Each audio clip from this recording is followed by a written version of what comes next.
بيبدأ الفيلم وبنشوف شخص بيحقن صفار البيض بمادة معينة، وبعد دقايق صفار البيض بيصبح اتنين والنسخة الجديدة بتبقى متطابقة من النسخة الأصلية. وبنروح بعدها الممشى مشاهير هوليوود، وكان عمال بيعملوا نجمة باسم الممثلة الحاصلة على الأوسكار إليزابيث سباركل، والجماهير كانوا بيلتفوا حوالين النجمة وبيصوروها. ومع مرور السنين محدش بقى بيهتم بالنجمة بتاعت إليزابيث، لأن إليزابيث كبرت في السن وما بقتش بتمثل زي الأول، وبقت بتقدم برامج عن التمارين الرياضية. وفي يوم وهي في الاستوديو كانت رايحة لحمام السيدات، بس بتلاقي إن الحمام متعطل، فبتقرر تخش الحمام الرجالة، وبتخش لإحدى الحمامات وبيخش وراها المنتج هارفي وهو بيتكلم في التليفون، وكان بيقول إن إليزابيث بقت كبيرة في السن والبرنامج بقى محتاج بنت صغيرة وتكون حلوة، وده الوقت إن إليزابيث تستقيل من البرنامج. وجايزة الأوسكار اللي هي خدتها دي كانت من زمان جدا والناس نسيوها أصلا، فالمفروض نبحث عن وجه جديد. وبياخد بعضه وبيمشي، وإليزابيث بتتضايق بعد ما سمعت الكلام ده، وبعد شوية بتروح تتغدى مع المنتج هارفي اللي بيقول لها الناس بتحب التغيير،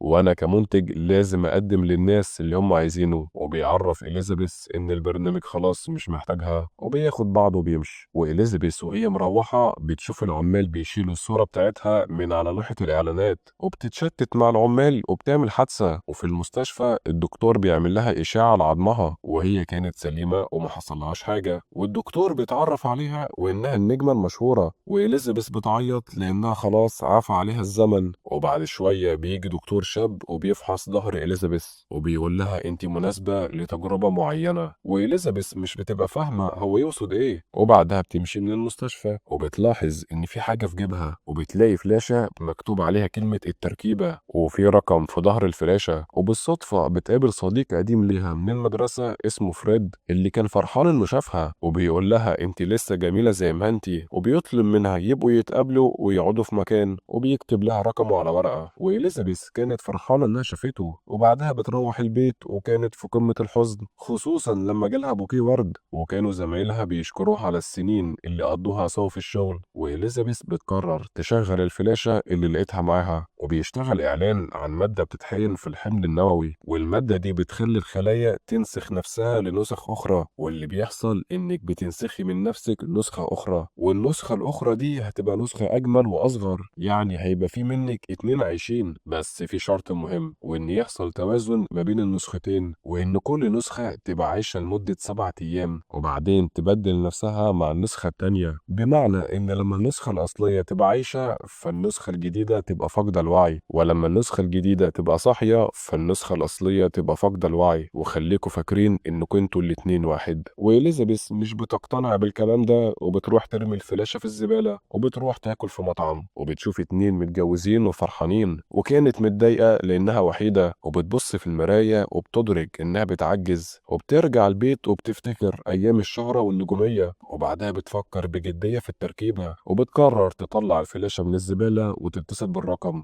وبتطلب التركيبة، واللي بيكلمها بيديها العنوان اللي هتروح تاخد منه التركيبة. وإليزابيث بتكتب العنوان على ايديها والراجل بيقفل في وشها على طول. وإليزابيث كانت بتفكر طول الليل ومش بتعرف تنام، والصبح بتلاقي إعلان في الجورنال طالبين فيه مقدمة برامج علشان تحل محل إليزابيث، وشرط للي بيقدموا إنهم يكونوا شباب وعندهم حيوية. وبعدها بيجي لها طرد في البريد، وجوه الطرد كان في كارت عليه رقم، والمفروض إنها تستلم التركيبة بالكارت ده. وإليزابيث بتروح للعنوان علشان تاخد التركيبة، وبتستخدم الكارت اللي جالها علشان تفتح الباب، وبتخش المبنى وبتفتح الخزنة وبتاخد التركيبة بتاعتها وبترجع بيها للبيت، وبتفتح الصندوق وبتشوف اللي جوه، وبتلاقي المواد اللازمة علشان تتحقن بمادة التركيبة والمواد اللي هتخليها تنسخ من نفسها نسخة تانية، وبتلاقي كمان أكل ليها وللشخصية التانية، وفي بعض الكروت عليها التعليمات والشروط، وأهم شرط إن عملية التبديل تحصل كل 7 أيام. وإليزابيث بتاخد القرار وإنها تاخد التركيبة، وبتفتكر كلام الإعلان وإنها تطلق نسخة منها هتكون أجمل وأصغر. وإليزابيث مش بتتردد وبتحقن نفسها بالحقنة، وفي الأول مش بيحصل حاجة، وإليزابيث بتظن إنها اشتغالة، لكنها فجأة بتدوخ وبتقع وبتفضل تتألم، وفجأة ظهرها بيتشق وبيبدأ يخرج منها شخص تاني، وهنا بيحصل عملية الاستنساخ، وبعد دقايق بتصحى النسخة الجديدة وبتبص في المراية وبتشوف شكلها وبتنبهر لما بتلاقي نفسها أجمل وأصغر فعلا وكلها شباب وحيوية. وبعدها بتخيط ظهر إليزابيث الأصلية، وإليزابيث بتبقى فاقدة الوعي تماما وبتحط في إيديها محلول الأكل، والأكل ده هيغذي إليزابيث طوال ال7 أيام اللي هتبقى فاقدة فيهم الوعي. وإليزابيث النسخة الجديدة بتنام بالليل ومش بتبقى مصدقة إن الموضوع نجح، وبتقف قدام المراية وبتجرب تتكلم وتسمع صوتها، لكنها فجأة بتحس بالألم وبينزل دم من مناخيرها، وبتكتشف إن من ضمن الشروط إنها يوميا لازم تاخد عينة من الحمض النووي بتاع النسخة الأصلية.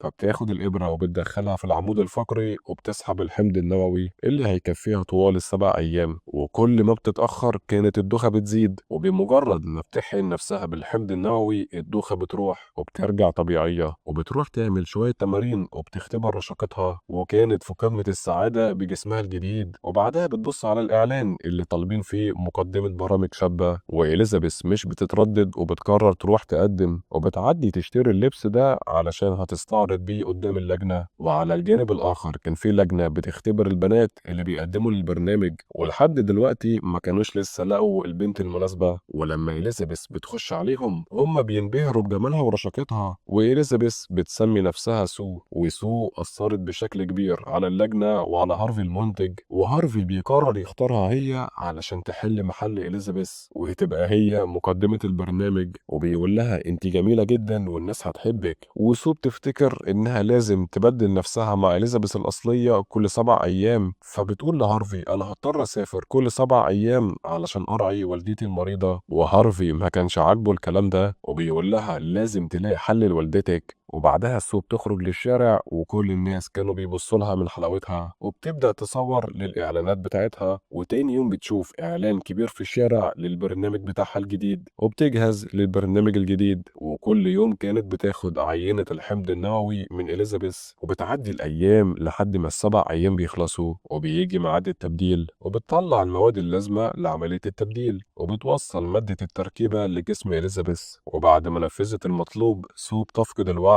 وبتصحى إليزابيث وبتوصل محلول الأكل لسو اللي يكفيها طوال ال7 أيام، وبتروح على الاستوديو وبتقابل هارفي، وهارفي بيقابلها بشكل سيء وبيديها حاجتها القديمة وبيقول لها خدي الكتاب ده علشان يسليكي وانت قاعدة زهقانة في البيت، وبيسيبها وبيمشي. وإليزابيث بتدرك قد إيه المنتج ده شخص حقير، وبترجع للبيت وبتقسم الأيام بتاعتها والأيام بتاعت سو. وإليزابيث كانت عايشة الأسبوع بتاعها في ملل شديد علشان ولا عندها شغل ولا عندها أسرة. وفي يوم بيجي لها رسالة من الشركة اللي عملت التركيبة وبيقولوا لها الشحنة الجديدة وصلت في الصندوق بتاعك، وبتروح إليزابيث لنفس العنوان علشان تاخد الشحنة واللي كان فيها الأكل ليها وللنسخة بتاعتها. وبتمر الأيام وسو بتصحى من تاني وبتستمتع بحياتها الجديدة وبتعمل الإعلانات التجارية بتاعتها، وشعبيتها فضلت تزيد مع الوقت. وفي يوم بتقرر تكسر الحمام وتظبطه وتعمل غرفة لإليزابيث بحيث تحط جثة إليزابيث في الغرفة دي، وبسبب الدوشة والإزعاج اللي عملته جارها بيشتكي وبيخبط عليها، بس بمجرد ما شاف سو جمالها بيهدى تماما وبيسألها هي مش دي شقة إليزابيث؟ سو قالت له لا، إليزابيث مشيت من الشقة وأنا الملكة الجديدة. وجارها بيسلم عليها وبيعرفها بنفسه وبيقول لها أنا اسمي أوليفر. وأوليفر بينسى إنه كان جاي يشتكي من حاجة وبيقول لها لو عوزتي أي مساعدة قوليلي أنا فاضي ليل نهار علشانك. وسو بتلاحظ إنه وقع في غرامها وبترجع لشقتها وبتدخل إليزابيث لغرفتها الجديدة وبتشيل صورتها اللي على الحيطة. وبعدها بتطلع في أول حلقة في البرنامج بتاعها، وهارفي بيحيي سو بعد الحلقة وبيقول لها انت قدمتي عرض هايل. وسو كانت فخورة جدا بنفسها. وبيجي آخر يوم في الأسبوع والمفروض ده ميعاد التبديل، لكن سو مش بتبدل نفسها بإليزابيث لأنها حبت عيشتها جدا وعايزة تكمل يوم كمان. وبتخرج مع أصدقائها الجداد وبتجيب صاحبها البيت وبيلعبوا عريس وعروسة، وإليزابيث جوه بتبقى سحبت محلول الأكل بتاعها كله، ولأن سو اتأخرت عليها فبينزل دم من مناخيرها وبتحس بدوخة، فبتدرك إنها اتأخرت ولازم تعمل عملية التبديل وبتخش الحمام بسرعة، بس مش بتبدل نفسها بإليزابيث وبتعمل قرار ممكن تندم عليه، وبتسحب عينة حمض نووي جديدة من النخاع الشوكي بتاع إليزابيث وبتحقن نفسها بيه وبترجع لصاحبها وبتكمل الليلة معاه. ولما بتخلص ليلتها بتبدل مع إليزابيث، وإليزابيث لما بتصحى بتلاقي الشقة في حالة فوضى الأوضة وبتتصدم لما بتلاقي صباع إيديها عجز بشكل مخيف، فبتروح تتصل بالرقم بتاع التركيبة وبتحكي له باللي حصل وإن سو اتأخرت في عملية التبديل لعدة ساعات من غير قصد. والراجل اللي بيكلمها بيقول لها مفيش حاجة اسمها انتي وهي، انتوا الاتنين واحد، وبالنسبة للتشوه اللي حصل لك ده كان بسبب التأخير، لأن أي تأخير انتي اللي هتتحملي نتيجته، والتشوه اللي جالك مفيش حاجة تقدر تعالجه. حاولي المرة الجاية ما تنسيش وقت التبديل علشان ما يحصلش أي شيء غلط. وبعدها إليزابيث بتنظف البيت من حفلة امبارح وبتشوف إعلان لسو على التلفزيون وبتعترف إن سو فعلا جميلة. وبعدها جرس الباب بيرن وإليزابيث بتتسحب علشان تشوف مين، وبيطلع إن أوليفر، وهي كان بيطلب من سو تيجي تشرب معاه حاجة في شقته، وبيقول لها أنا شفت الإعلان بتاعك وإنتي كنتي هايلة. وإليزابيث مش بترد عليه خالص، فأوليفر بيقول لها خدي وقتك وأنا مستنيكي، وبيرجع لبيته. وبعد ما إليزابيث بتروح تجيب الشحنة بتاعت الأسبوع بتروح تقعد في أقرب مطعم، وفي شخص ما هناك بيقول لها إن ال7 أيام مدة طويلة جدا، وبيتضح إن الراجل ده واخد مادة التركيبة وباين على إيده آثار التشوه علشان النسخة البديلة اتأخرت عليه. وإليزابيث بتشوف الخياطة اللي في ظهره وبتدرك إن النسخة البديلة بتاعة العجوز ده هو الدكتور اللي قابلته في المستشفى. والعجوز بيفضل يقول لها كلام محبط وبيقول لها أنت أكيد زيي لما بترجعي لجسمك الأصلي بتحسي بالملل وبتحسي إنك ما تستحقيش تعيشي، واحذري علشان النسخة البديلة ممكن تخلص عليكي وتستهلكك. وإليزابيث بتتضايق من كلامه وبتمشي من المكان وبتروح البيت وبتطلع رقم فريد اللي خدته من البداية وبتفتكر لما قال لها انت لسه جميلة زي ما انت. وإليزابيث بتتبسط وبتروح تكلمه، وفريد بيتفاجئ ان إليزابيث كلمته وهو بيقول لها انا ما توقعتش انك تهتمي بيا وتكلميني. وبيتفقوا يخرجوا سوا هما الاتنين بالليل الساعة 8. وبالليل إليزابيث بتلبس وبتجهز وبتلبس جوانت كبير وبتغطي ايديها، وقبل ما كانت نازلة بتبص على سوق وبتشوف الإعلان بتاعها. فإليزابيث مش بتثق في نفسها إنها حلوة وبتغير طريقة لبسها والمكياج كذا مرة، وده بيخليها تتأخر عن الميعاد. وكانت خلاص نازلة بس برضه بيجيلها عدم ثقة في نفسها وبتخش الحمام وبتبوظ المكياج تماما ومش بتروح تقابل فريد. وفريد بيفضل يبعت لها رسايل وهي مش بترد عليه، وبتفتح التلاجة وبتاكل علشان تنسى التوتر اللي كانت فيه. وبعدها ال7 أيام بيمروا وبيجي دور سو وبتخرج تشوف منظر البيت وبتلاقي إن إليزابيث بتاكل أكل كتير قدام التلفزيون من الملل اللي هي فيه، وبتتصل بالتركيبة وبتقول لهم 7 أيام مدة قليلة جدا بالنسبة لي ومش بلحق أستمتع بحياتي، وهي بتقضي ال7 أيام بتوعها قاعدة قدام التلفزيون. فاللي بيرد عليها بيقول لها مفيش حاجة اسمها انتي وهي، انتوا الاتنين واحد. فسو بتتعصب وبتقفل السكة في وشه، ولما بترجع للاستوديو بتقابل هارفي اللي بيقول لها انت تقييماتك عالية جدا وبتحققي نسبة مشاهدة عالية والناس بتحبك جدا، فانا قررت اخليكي تستضيفي برنامج اقوى وافضل وهنخليه في فترة الليل علشان المشاهدات بالليل بتبقى اعلى، وده هيبقى اقوى حدث وهتصبحي اهم نجمة تلفزيونية في العالم. وسو كانت في قمة الفرحة ولانها بقت مشهورة اكتر ومش ملاحقة على الاعلانات والبرامج فبتقرر تستهلك من جسم إليزابيث وتعيش أيام أكتر من ال7 أيام، وكل يوم كانت بتسحب عينة من الحمض النووي بتاع إليزابيث. ولما سو أخيرا بتبدل جسمها مع إليزابيث بتتصدم وبتفضل تزعق من جسمها اللي بقى فيه أجزاء كتيرة متشوهة وشعرها اللي باظ، وبتتصل بالرقم بتاع التركيبة وبتقول له سو بتسرق مني الوقت وبتخليني أعجز ومش بتهتم للعواقب اللي بتحل عليا. والراجل بيقول لها تقدري توقفي التجربة في أي وقت تحبيه لانك النسخه الاصليه ويحق ليكي توقفي التركيبه وترجعي عايشه لوحدك بجسمك ده، بس جسمك مش هيرجع لطبيعته. فإليزابيث بتقرر تكمل في التجربه لان سو جميله وعندها شغل ومحققه نجاح عالي، وإليزابيث بتكمل في حياتها بالشكل ده بالرغم انها ما بقتش قادره تقوم من على الكرسي علشان ركبتها بقت وجعاها وكانت بتفرد رجليها بصعوبه، وبتفتكر الكتاب اللي خدته هديه من هارفي واللي كان كتاب بيعلم الطبخ. فإليزابيث بتفتحه وبتقرر تسلي وقتها وتتعلم وصفات الطبخ، وفي نفس الوقت بتتفرج على سو اللي بقت مسيطرة على البرامج. وإليزابيث كانت بتتريق عليها وهي بتتكلم، وسو بتتكلم على إليزابيث وكانت برضه بتتريق عليها وبتقول دي نجمة قديمة وعاف عليها الزمن، وأنا بصراحة ما كنتش بحب أتفرج عليها لأن العرض بتاعها كان سيء. وإليزابيث بتتضايق لما بتسمع الكلام ده وبتاكل أكل كتير وبتفكر بجدية إنها تلغي مادة التركيبة دي خالص. وبيجي يوم التبديل التبديل ما بين الاتنين. وسو بتتعصب جدا لما بتلاقي الأوضة مليانة ببواقي الأكل، وبتقرر تسحب عينات كتيرة من الحمض النووي بتاع إليزابيث، وبتعبي أزايز كتيرة من الحمض النووي علشان سو خدت قرار إنها تفضل عايشة بجسمها. وبيعدي 3 شهور وسو بتحقق نجاحات أكبر، وحبيبها الحالي كان عايش معاها في البيت. وفي يوم بتلاقي إن عينة الحمض النووي بتاعت إليزابيث ما بقتش صالحة للاستخدام، فبتروح تتصل بالرقم بتاع التركيبة وبتحكي له بالموقف. والراجل بيقول لها ده حصل لأن إليزابيث بقالها فترة كبيرة فاقدة الوعي ولازم تصحى علشان الحمض النووي يتكون جواها بشكل سليم. وسو بتتصدم لأنها ما كانتش عايزة تصحي إليزابيث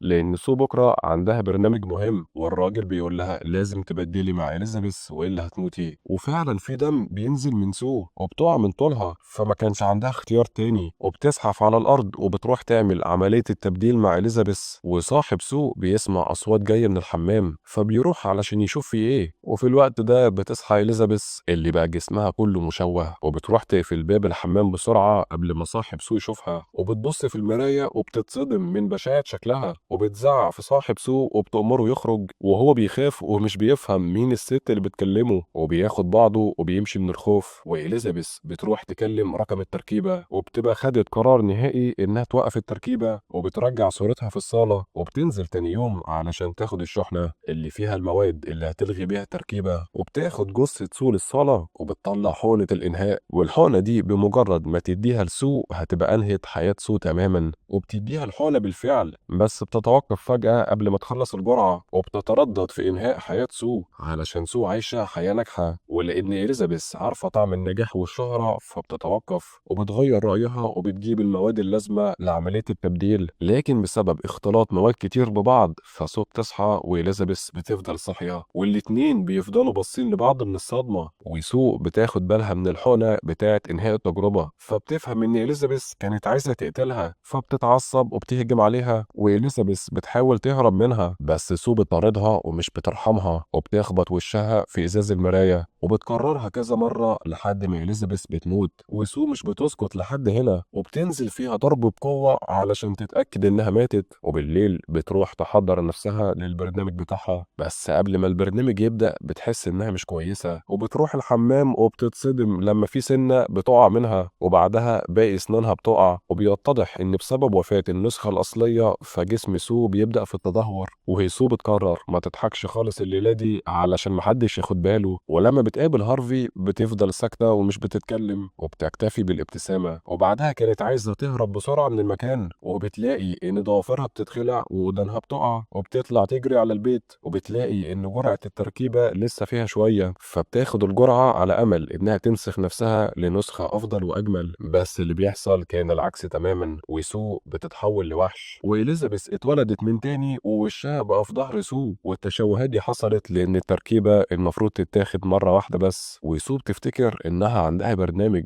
فبتلبس تاني الفستان وبتلبس قناع عليه وش إليزابيث وبتتجه على الاستوديو وبتطلع على المسرح بالمنظر ده قدام الجمهور وبتتكلم على المايك، وصورة إليزابيث بتقع والكل بيشوف شكلها اللي بقى مسخ، وأعضاء سو بقت بتقع منها على الأرض، والكل بيتصدم وبيفضل يصرخ، وبيطلعوا يجروا من المسرح وهم في حاجة ذعر وبيأمروا بقتل المسخ ده. وبيجي واحد وبيقطع راسها ودم سو بيطرطش على الناس، والمسرح بيبقى في حالة فوضى وبيستحموا بدم سو. وسو بتطلع تجري من المكان بما تبقى من جسمها وبتقع على الأرض وجسمها بيتحول لأشلاء وما بقاش منها غير وش إليزابيث، وبتفضل تزحف للنجمة بتاعتها في ممشى هوليوود وبتبتسم لما بتفتكر أيام الشهرة والمجد. وبعدها إليزابيث بتموت ووشها بيدوب، وتاني يوم الصبح عربية النظافة بتنظف الدم اللي على الأرض وبتمسح إليزابيث من الحياة. وهنا بنكون وصلنا لنهاية الفيلم.